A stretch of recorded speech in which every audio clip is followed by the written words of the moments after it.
Good morning from early morning Kuala Lumpur. It's about 7 o'clock in the morning and I'm walking by Masjid Jamek station right now. Hi, morning, sir. Good morning, how are you? Nasi Lemak. Pardon me? Nasi Lemak. I'm going to get breakfast with my friend. Okay. Thank you.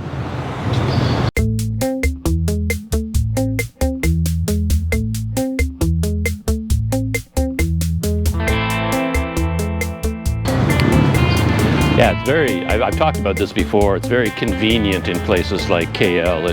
If you go to work every morning and you're commuting, hopping into the subway system, you find stalls like that. The woman just offered, said, here, we've got lots of good food for breakfast, would you like something?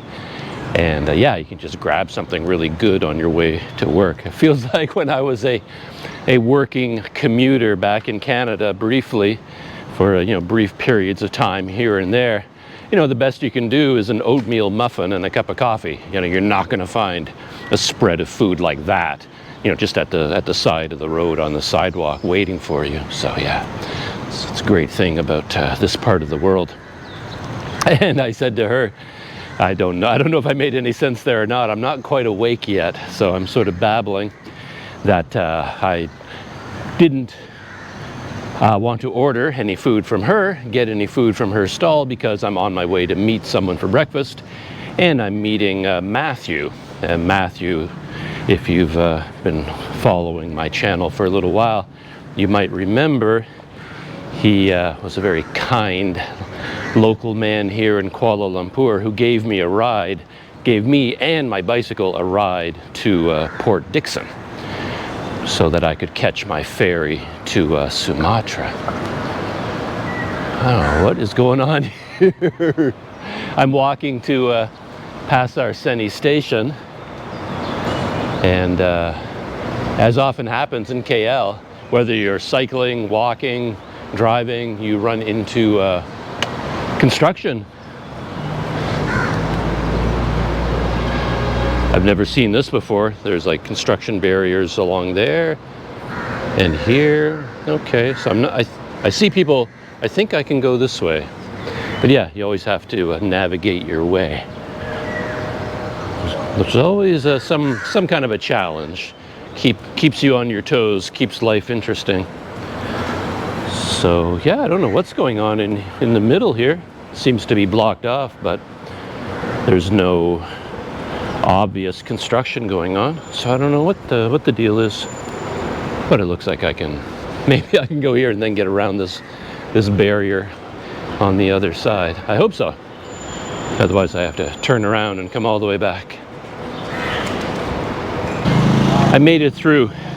Yeah, there's the Great Wall of Kuala Lumpur now, but you can skirt around the end and go through, and there's an opening over here too, so it's not fully blocked. And I remember last time I was here, this whole area beside the central market, Kasturi Lane or Kasturi Walk they call it, a lot of that was blocked off as well, and I'm not sure what they were doing there. Yeah. My hotel for this trip is in a different area. It's on the other side of Masjid Jamek, so I haven't actually come down this way for a long time. This is where I would spend a lot of my time, here in Chinatown or on the edges of Chinatown, but I haven't been this way this time. So yeah, feels like I'm going somewhere new. And it is muggy here in Kuala Lumpur. It is the air is just like dripping with moisture. Huh. Yeah, still blocked off for some reason, but you can skirt around it.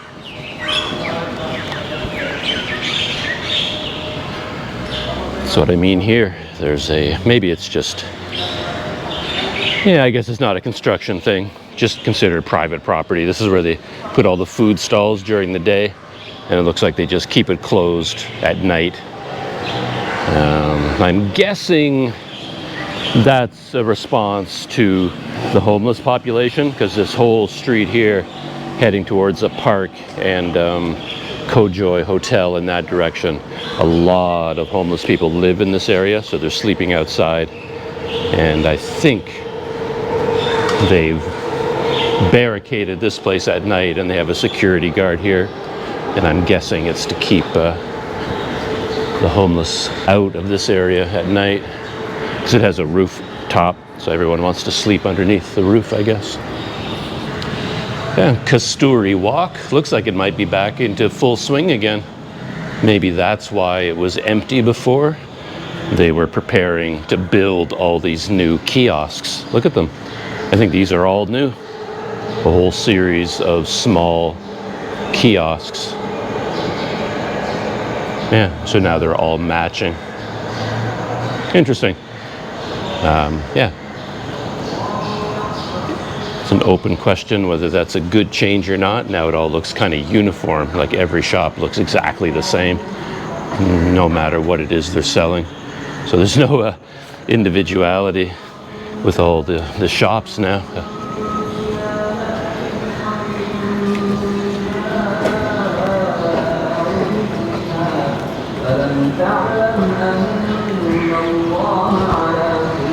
If I come around the end here, yeah, you can see what I mean.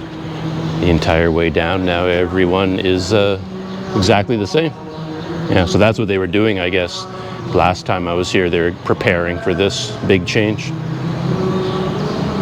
And there's the Central Market. And this is Kasturi Walk.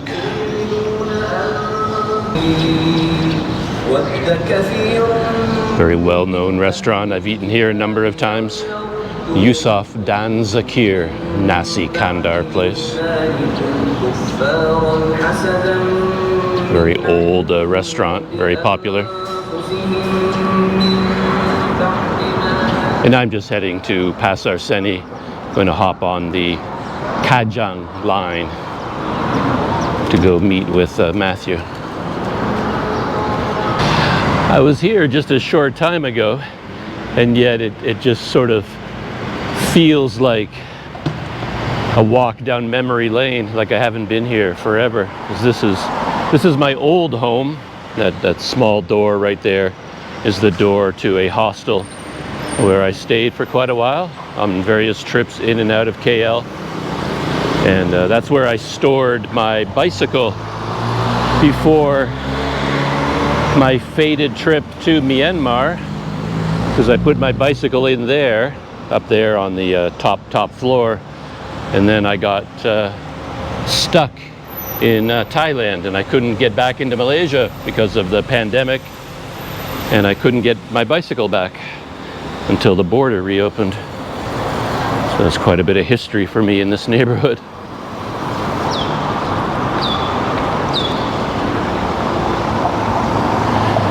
And back in those days,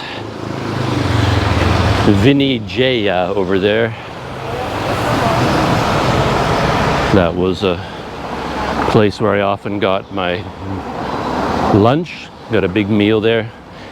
I tend not to go there anymore. I don't know what happened, but the meals changed. I used to get vegetarian lunch there all the time. And they had a set of dishes that I really, really liked. And yet, the last time I was here, all those dishes were just gone. And quite often when I showed up, I would miss the lunch rush or the dinner rush, and all the food would be gone. I just couldn't time it right. I couldn't get into the rhythm of the place. And the prices went way, way up. So for the meals I was getting, it was way too expensive. So I tend not to go back there anymore. And there it is. Wearing a mask is still mandatory in the transit system of KL.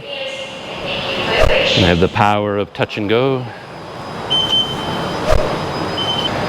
I'm looking forward to going down to the Kajang line and get into that air conditioning, because I am sweaty. Oh, so damp, so humid. It's crazy.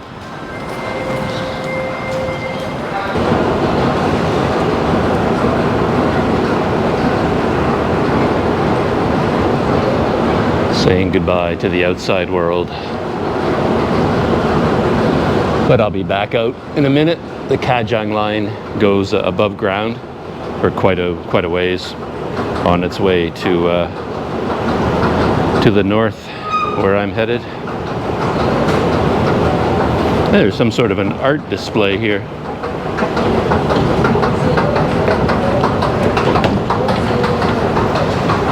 I don't know what this is all about. Sunny Side Up is the name of it.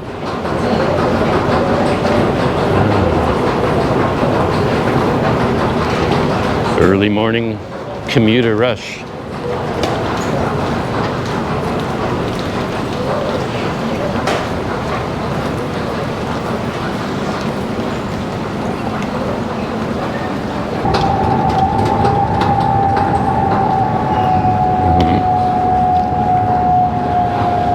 And this continues to be my favorite part of the transit system here. I love these signs that make it so easy to figure out where to go. Because here we are in Pasar Seni, and you can see the green ones are all, that's the direction of the train towards Kajang. You can see where it's going, and over here, same thing, but in the opposite direction. And that's where I'm going, Bandar Utama. 1, 2, 3, 4, 5, 6 stops.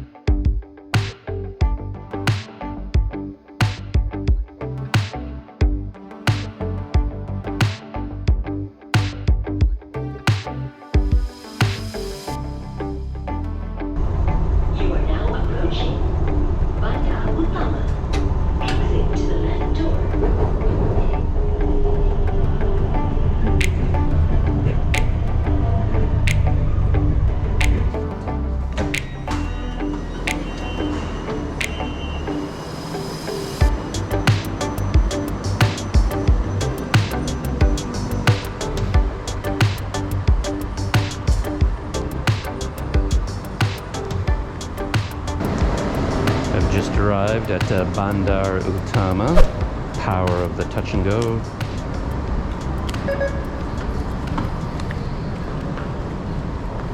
And I think I know what to do from here. Or did I exit the wrong way? It's possible. Bandar Utama is in the running for the most confusing place in Kuala Lumpur. No, this doesn't look like where I'm supposed to be. Well, I'm all turned around. Funny thing is, with YouTube these days, a lot of people, well, not a lot, but some people make videos about, like instructional videos about MRT stations, the transit system in general, how you get from one station to another, how you transfer.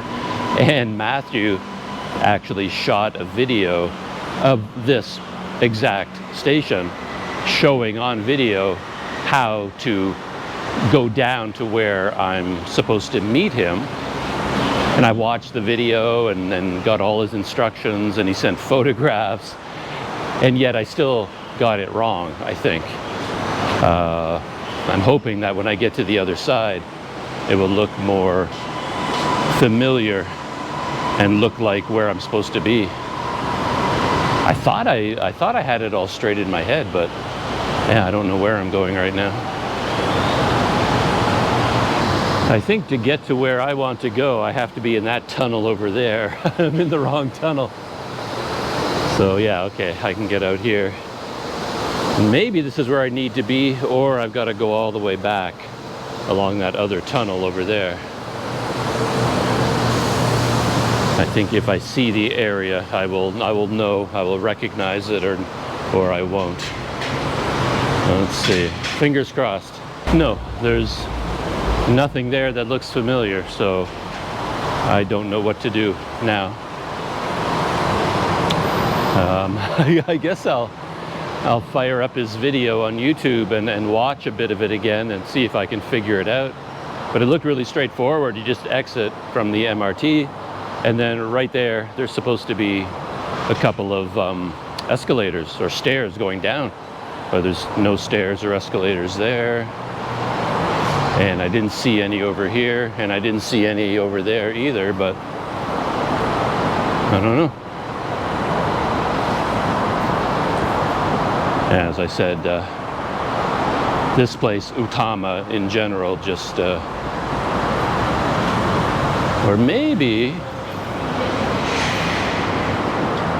oh, maybe I found it. I think I got it. This might be what I've been looking for over here.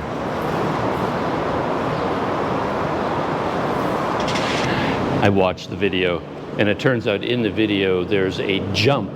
Like, it's not a continuous track from exiting the station to this point. There's actually a jump in the video, and that's what threw me off. But this is exactly where I'm supposed to go. I recognize that it looks exactly the same as in the video, even though he shot the video 3 years ago, and yet the signs are the same, everything is the same. Even these signs here were exactly here 3 years ago. Nothing has changed. So I am in the right place.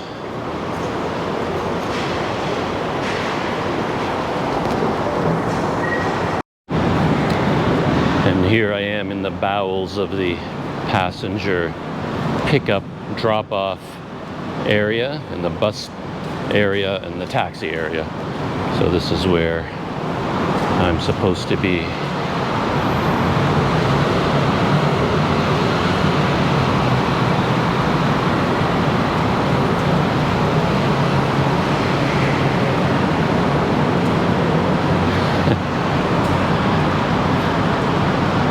Yeah, this is where everybody is getting dropped off.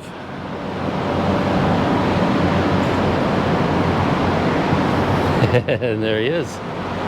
I thought that might be his car. Lunch is, breakfast, right? Yeah, breakfast is starting to happen. Met up with Matthew right on time. I arrived just as he was pulling up. And yeah, he tells me we're going to, you called it Nasi Lemak Village Park. Right. And he tells me that all the vloggers go there. So here I go as well. And they're supposed to have some of the best Nasi Lemak in Malaysia. All right. But is Nasi Lemak considered a breakfast dish? Yes, it is. It is? Traditionally, it's a breakfast dish. Oh, I thought it was more of a lunch dinner thing. They added all these dishes through the years. But originally, the plain Nasi Lemak was just rice, sambal, anchovies, peanuts, cucumber, and an egg. All right. That's it. So what part of the city are we in? It's called PJ, Petaling Jaya. Petaling Jaya, Yeah. PJ. Yeah, and this place called Uptown. Uptown. Okay. Yeah, the struggle when we first got here was for parking. Because yeah, you can see everything is taken up. A lot of office workers, I guess, taking up all the parking spaces. So let me back up for a second where you were here. Oh, there's the sign up top. Village Park Restaurant. And if all the vloggers come here, then they're accustomed to someone like me with a camera, I guess. Yeah, you always know you're in a famous place when you see a display like this. Fussy chef cooks best Nasi Lemak. Yeah, a lot of newspaper articles. The best Nasi Lemak. And a lot of people picking up meals for the day. And, oh, look at all this food on display.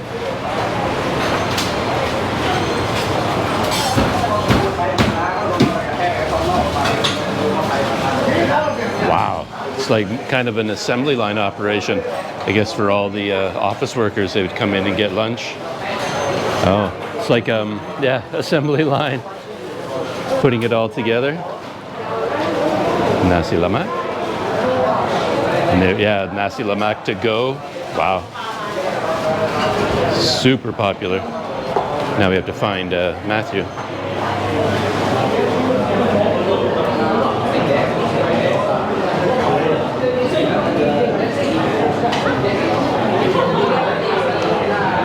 I don't see him yet. Maybe there's another area. I lost him. Oh, no, there he is.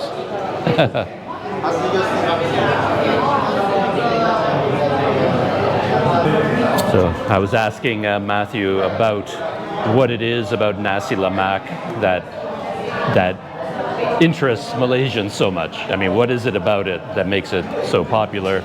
And you were talking about the rice in particular, and memories of it from your childhood, all wrapped up in a nice triangular shape, and you open it up. And the rice, you said, has a coconut Yes, coconut smell. And I can smell it, you think? Yes, you can put it up. Oh, yeah. Yeah, it does. He's right. It has a coconut aroma. And then the sambal, of course, is the sauce. Yes, correct. And what is sambal? Like chili?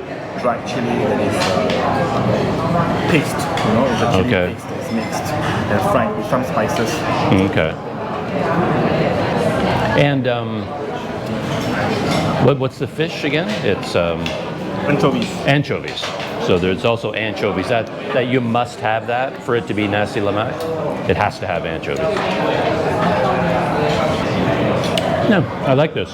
'Cause I've had Nasi Lemak, of course, Yeah. but I was never that impressed with it. It was like, okay, chicken and rice, and the sambal, I don't know, it didn't really do anything for me, but this one actually I kind of like. Yeah, tastes good. And then side dishes, peanuts, is very common, right? So that's it. Nasi Lemak for breakfast is winding up. To be honest, until today, until having this meal with Matthew, I don't think I knew that Nasi Lemak was traditionally a breakfast dish. I always thought it was a heavy dinner, you know, or a heavy lunch, but apparently he was talking about it a bit nostalgically as something he grew up with as a child. Like Nasi Lemak was a comfort food. Kind of a snack in a way, smaller portions you have for breakfast, but then it evolved into like a much bigger meal and more elaborate.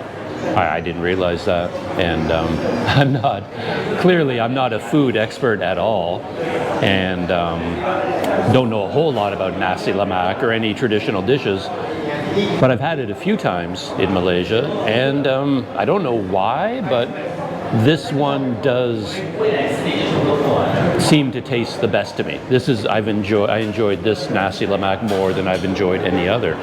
And Matthew actually looked at my plate when I was done, and he said that I had more sambal than he did.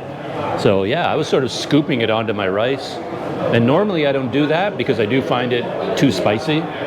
It's too hot for me, and it overwhelms the flavor of everything else.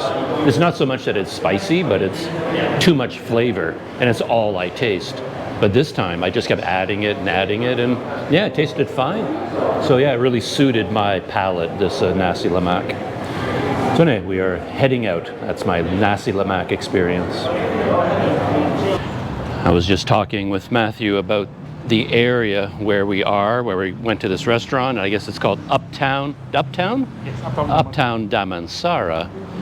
And there used to be a large tin mining operation here, sort of off to our right, I guess. And were there buildings left over from the tin mining from a long time? Just a machine. Oh, all the machines. But then that was all torn down and taken away, and they started to build all of this. So this is the Starling Mall, which I'd never even heard of before, and they put up all these buildings where the old tin mines used to be. But it looks like a really nice mall. I've never even heard of it. Has a rooftop garden, nice cinema inside, I guess. But yeah, I've never been inside. The Starling.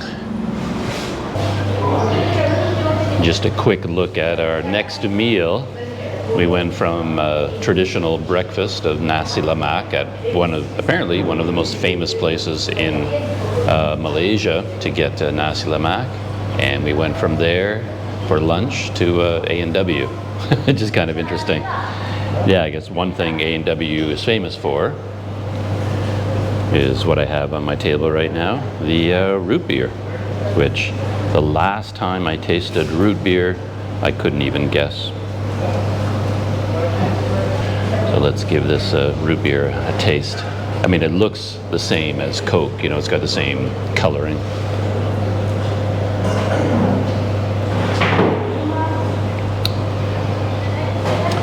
Yeah, you can really, when you get it close to your mouth, you can smell it. It's got that root beer smell.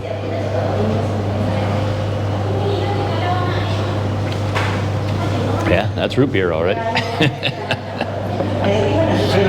It really tastes like something, it really does taste like something for kids. You know, it tastes like a drink candy almost. You know, that's what the flavor is like. Yeah, it's been a long time since I've tried that. So there it is, an A&W spread. So that is that their specialty, the hot dog? It's the Coney dog. Corny dog? Coney. See, the Coney Island. Oh, Coney Island dog.